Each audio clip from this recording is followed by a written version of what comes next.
kalungkutan ay lagi na lang, kasiyahan ay minsan lang makamtan.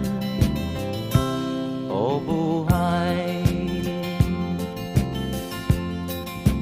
kahit sa mga mayaman ay di lubos ang kanilang kasiyahan.